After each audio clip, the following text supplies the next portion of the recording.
Salamat sa patuloy na pagsuporta sa ating channel, ang asawa kong tinitingala ng lahat, ating subaybayan ang buhay ni Daryl Darby. Malaking pasasalamat ko sa lahat ng taga-subaybay. Kabanata 4136. Kalmadong nagtanong si Morticia, na wala ang mga inis niya. Talagang nilagay niya si Oliver sa katabing kwarto ni Daryl para marinig ng lalaki ang kanilang pag-uusap. Paano kung humindi ako? Mapait na ngumiti si Daryl. Nanatiling hindi gumagalaw ang mukha ni Morticia. Malamig itong nagsalita. Kung ganoon ay wala akong ibang magagawa kundi ang patayin ka. Mukhang naging matindi ang problema ni Daryl at kita ito sa kanyang ekspresyon. Bahagya siyang yumuko paarap. Kung ganoon ay sesuluhan kita. Mukhang labag sa loob ni Daryl ang kanyang sinabi, pero tila napunit ang kanyang damdamin. Pinag-isipan niyong maigi ni Daryl. Kung gusto niyang pigilan ang lahi ng mga halimaw sa pag-atake ng Demon Tribe, ang pinakamagandang gawin ay ang sumali siya sa lahi ng mga halimaw.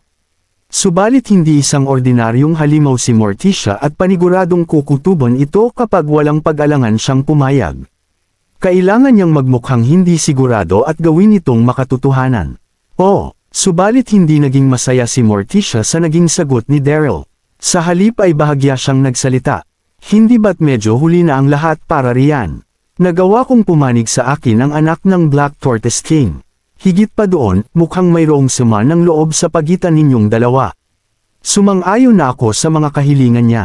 Walang magandang may dudulot ang pagkuha sa iyo pagtapos ng pangyayari. Dahan-daang nagsalita si Morticia at nanatili ang kanyang mga tingin sa ekspresyon ni Daryl.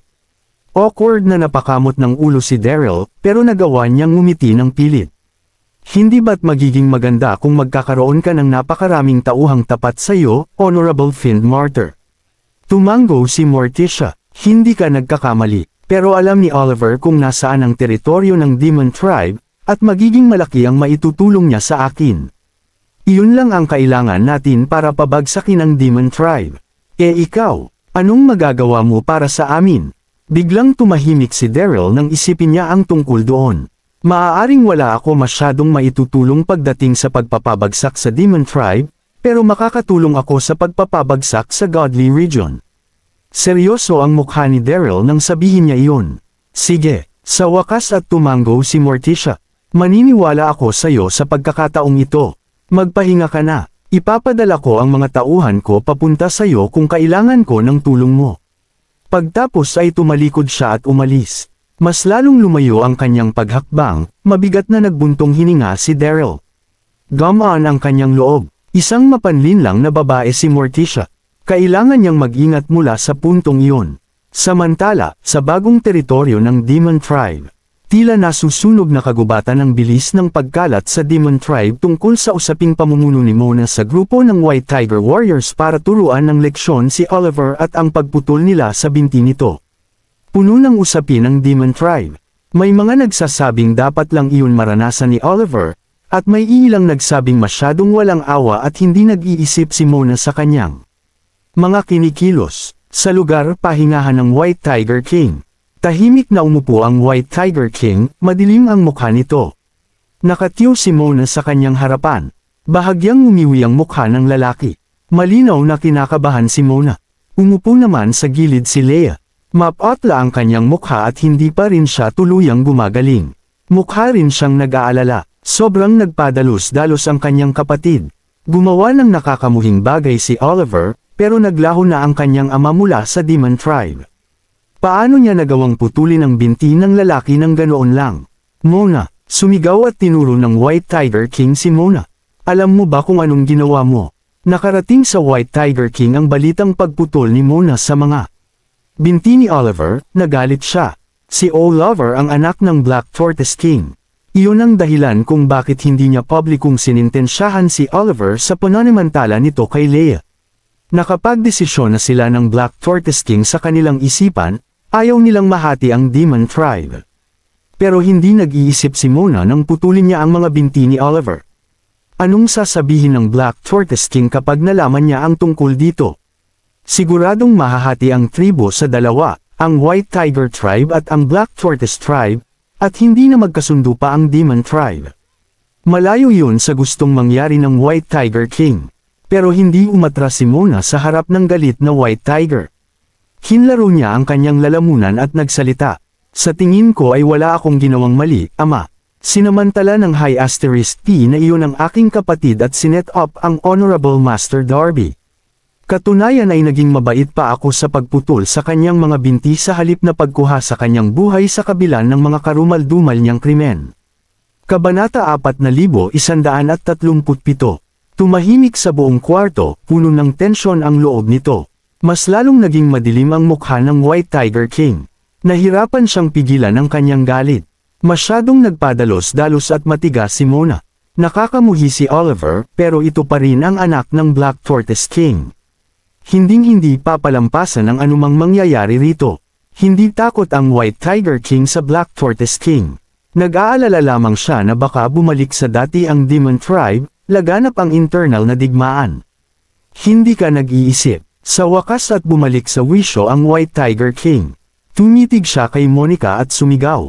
Bakit hindi ka pa rin nahihiya matapos mong makagawa ng napakalaking kasalanan? Dapat mong puntahan ang Black Tortoise King at kaagad na humingi ng tawad. Natataranta ang tono ng White Tiger King. Hindi makakaangal sa kanyang tono. Ang tanging magagawa niya lang ay ang pakalmayan ang Black Tortoise King sa abot ng kanyang makakaya. Pagtapos ay magpadala ng mga tao para hanapin si Oliver at siguraduhing buhay ito. Humingi ng tawad. Napangiwi si Mona sa kautosang iyon, nakaukit sa kanyang mukha ang galit. Wala akong ginawang mali. Bakit kailangan kong humingi ng tawad? Hindi ka naman takot sa matandang pagong na iyon, hindi po ba, ama? Ang Black Tortoise King ang pinakaninuno ng lahat ng mga pagong. Walang galang ang naging tawag ni Mona sa Black Tortoise King bilang matandang pagong. Bihira niya itong gamitin sa harap ng White Tiger King pero sinabi niya iyon dahil sa galit. Naubos na ang pasensida ng White Tiger King. Mabilis siyang lumapit at sinampal si Mona. Puno ng galit ang sampal na iyon. Ang kapal ng mukha mo, namula sa galit ang mga mata ng White Tiger King nang sumigaw siya. Pantay ang katayuan namin ng Black Tortoise King at wala siyang ginawa para sa Demon Tribe kundi ang pabutihin ito. Anong lakas ng loob mo para insultuhan siya? Mali si Oliver sa mga naging aksyon niya, pero tinanggal ko na siya mula sa Demon Tribe. Sapat na parusa na iyon. Padalos-dalos mo siyang hinuli para makapaghiganti at pinutol mo ang kanyang mga binti. Paano mo nasabing wala kang ginawang mali? Alam mo bang maaaring magdulot ng lamat sa pagitan ng White Tiger Tribe at Black Tortoise Tribe ang mga aksyon mo? Sinong magdurusa sa mga pangyayari kapag nagkaroon ng internal na digmaan o di kaya'y mga pag-atake mula sa lahi ng mga halimaw o sa Godly Region? Ikaw ba? Sinigaw ng White Tiger King ang kanyang mga huling salita. Naging kulay lila sa galit ang kanyang mukha. Pero kinagat lamang ni Mona ang kanyang mga labi, hindi ito sumagot at hindi rin ito nagpakita ng awa. Mona, natarante si Leia. Naglakad palapit, bahagyang pinalo si Mona, at bamulong. Huwag mo nang galitin pa ang ama. Tiisin mo at humingi ka na ng tawad. Hindi mabasa ang ekspresyon sa mukha ni Mona. Naantig siya sa ginawang paghiganti ng kanyang kapatid para sa kanya. Wala rin siyang nakitang mali sa ginawa ni Mona. Pero totoong malaki ang magiging epekto ng buhay ni Oliver sa sitwasyon. Paniguradong magagalit ang Black Tortoise King kapag nalaman niyang namatay ang kanyang anak. Maaaring uminit ang mga bagay sa pagitan nito ng ama ng babae. Maaari itong magresulta sa pagkawala ng maayos na samahan ng Demon Tribe. Mayroon ding ibang mga kahihinatnan. Kaya naman wala siyang ibang mag-aga kundi ang ipalunok sa kanyang kapatid ang pride nito. Wala akong ginawang mali. Hindi inakala ni Leia na matigas na papanindigan ni Mona ang sarili. Nga patuloy ito sa pag-iling. Hayaan mo na, Leia. Wala akong ginawang mali at sigurado akong hindi ako manghihingi ng tawad sa Black Tortoise King. Sa pagbabalik tanaw, pinagsisisihan kong hindi ko pa tinuluyang patayin si Oliver. Walang nagawa si Leia sa mga sinabi nito. Sa puntong iyon, mabilis na pumasok sa kwarto ang ilang anyo. Balot sa silver at itim na robe ang isang lalaki, naglabas ito ng imposibleng lakas, pinamunuan ang mga tao. Mukhang papatay ito, puno rin ng galit ang kanyang mga mata. Iyon ang Black Tortoise King. Tila isang sunog sa kagubatan ng bilis ng pagkalat ng balita sa Demon Tribe tungkol sa nangyari kay Oliver. Umapoy sa galit ang Black Tortoise King nang marinig niya iyon. Nagtungo siya sa lugar kung saan inatake si Oliver kasama ang ilan sa kanyang mga tauhan. Subalit wala roon si Oliver pagkarating niya, basing. Basa rin ng dugo ang sahig. Nataranta ang Black Tortoise King nang maghanap siyang maigi sa lugar pero wala siyang nakita. Kaya naman bumalik siya sa bagong terestoryo ng mga demonyo, handa siyang tanungin si Mona sa kung anong nangyari. Nasaan ang aking anak? Halos hindi mapigilan ng Black Tortoise King ang kanyang galit. Tinuro niya si Mona at sumigaw. Anong ginawa mo sa kanya? Kabanata 4138. Tumahimik sa kwarto. Napakatamihik at maririnig ang anumang malalaglag na karayom. Namula ang mukha ng White Tiger King. Pero nagawa niyang bumalik sa wisyo ng mabilis.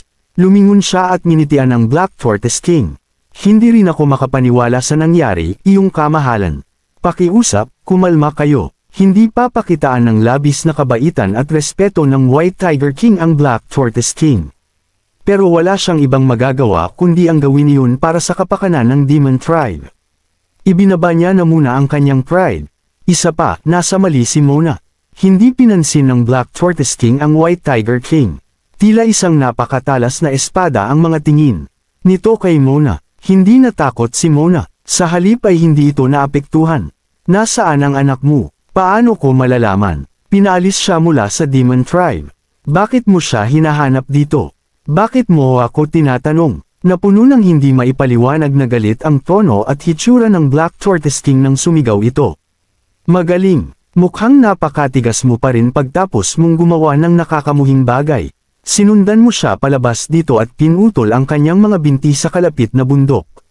Sa tingin mo ba ay hindi ko malalaman ang tungkol dito? Galit na nagsalita ang Black Tortoise King. Kung ulo ang galit niya, walang pakialam o respeto si Mona sa mga batas. Mayabang at bastos ito. Sinaktan nito ang kanyang anak at nagkunwaring parang walang nangyari. Sobrang nakakatawa. Mukhang mas lalong natawa si Mona kapag mas tumitindi ang galit ng Black Tortoise King. Tama, pinutol ko ang mga binti ni Oliver. Sinubukan niyang pagsamantalahan ang aking kapatid. May awa pa ako sa pagputol lamang sa kanyang mga binti sa halip na pagkitaw sa kanyang buhay. Anong mali roon? Puno ng pagkamuhi ang namumulang mukha ni Mona. Kung hindi mo lang siya anak ay sasaksakin ko siya hanggang sa mamatay siya para wala na siyang masaktan pang kahit na sino sa hinaharap. Dapat mo akong pasalamatan dahil hinayaan ko siyang mabuhay, sa totoo lang. Ikaw, sobra-sobra ang galit na naradmaman ng Black Tortoise King sa sinabi ng babae. Tinuro niya ito, hindi siya makapagsalita sa galit. Iginilid ng Black Tortoise King ang kanyang ulo para tingnan ang White Tiger King. Mayroon talagang kakaiba sa iyo, White Tiger King. Napakahusay ng anak mo. Hindi alam ng White Tiger King kung anong isasagot sa sinabi nito. Kaya ngumiti at nagsalita siya. Kumalma ka, alam ko na kung anong nangyari. Lumingon ang White Tiger King kay Mona at sinigawan ang babae. Isa kang walang pakundangan na hindi nag-iisip. Bakit mo sinasabi ang mga bagay na iyon sa puntong ito? Lumuhad ka at kaagad na humingi ng tawad sa Black Tortoise King. Isa pa, nasaan si Oliver? Magsabi ka ng totoo, ngayon din. Labis ding naguluhan ng White Tiger King. Pinutol ko lang naman ang mga binti ni Oliver. Umalis ako kasama ang mga mandirigma pagtapos kong gawin. Iyon, paano ko malalaman kung saan siya nagpunta? Mariing ipinagdikit ni Mona ang kanyang mga labi, mahina ang boses na nagsalita na para bang wala siyang pakialam sa mundo. Baka nakita ng langit ang masasamang gawain ni Oliver at nakarma siya. O di kaya'y nagalit sa kanya ang lahi ng mga halimaw o ang godly region. Dama po sa Black Tortoise King ang mga tingin ni Mona nang magsalita siya. Nagpatuloy siya sa pagsasalita ng may panunuya. Iyong kamahalan, walang mapapala ang pagsigaw mo sa akin gaya ng ginagawa mo ngayon. Kailangan mo siyang hanapin habang mayroon ka pang oras, maaari kang swertihin kapag mabilis mo siyang hinanap. Kundi ay maaring hindi mo na mahanap ang kanyang mga buto. Wala sa linya ang brat na iyon. Lumipad sa galit ang Black Tortoise King. Lumipad siya palapit na parang multo at naglapag ng palm attack sa dibdib ni Mona. Nasa pag-ataking iyon ang buong lakas ng Black Tortoise King at kasing bilis iyon ng kulog. Naipit ang hanging hiniwa ng nakakatakot na lakas. Nang maramdaman niya ang lakas ay kaagad na nawala ang tapang ni Mona nang manginig siya at namutla ang kanyang mukha. Gumalaw siya para yumuko, pero nagawa siyang panatilihin ng Black Tortoise King sa iisang lugar gamit ang enerhiya nito. Nang inag ang binti ng babae, wala siyang kawala. Huwag mong saktan ang aking kapatid. Nagbago ang mukha ni Leia nang sumigaw siya. Mabilis siyang lumapit, para protektahan si Mona mula sa pag-atake, pero hindi naka-recover ang kanyang katawan at masyadong pa siyang mahina para gumawa ng kahit anong bagay. Nang mamamatay na si Mona sa mga kamay ng Black Tortoise King, mabilis na lumapit ang isang anyo bago matamaan ng atake si Mona. Tumayo siya sa harap ng babae at tinaas ang kanyang kamay para salubungin ang palad ng Black Tortoise King. Iyon ang White Tiger King. Kabanata 4139. Alam ng White Tiger King na kasalanan iyon ni Mona. Walang kasalanan ng Black Tortoise King kahit na pinagbuhatan niya ng kamay ang babae. Pero anak niya si Mona. Walang sinumang ama ang kakayaning panuurin ang pangyayari ng walang ginagawa. Nagbanggaan ang mga kamao ng White Tiger King at Black Tortoise King at may narinig na ingay. Kumunat ang kanilang noo at pareho silang napaatras dahil sa puwersa. Malinaw na walang tiyak na nanalo sa banggaan. Umusbong ang galit sa puso ng Black Tortoise King. Anong kapal ng mukha ng White Tiger King para protektahan ang kanyang anak pagtapos ng ginawa nito. Sa parehong sandali ay nagulat din siya. Labis na tumaas ang lakas ng White Tiger King magmula noong nakawala siya. Malinaw na naramdaman ng Black Tortoise King na hindi ginamit ng White Tiger King ang kanyang buong lakas para salubungin ang atake, pero marami siyang nagamit na lakas. Pantay lamang ang naging resulta ng sitwasyon. Paniguradong malulumpo siya ng White Tiger King kung ginamit nito ang buong lakas. Hindi lamang nagalit ang Black Tortoise King sa realisasyon iyon kundi nainggit din ito. White Tiger King. Mabilis na bumalik sa wisyo ang Black Tortoise King. Malamig siyang nagtanong, anong ginagawa mo? Huminga ng malalim ang White Tiger King at sinubukang kumalma. Wala akong masamang intensyon, iyong kamahalan. Nagkamali si Mona, pero hindi mareresolba ang kahit ano kung papatayin siya. Katunayan, sa tingin ko ay tama siya. Kailangan natin ito ng ating atensyon sa paghahanap kay Oliver.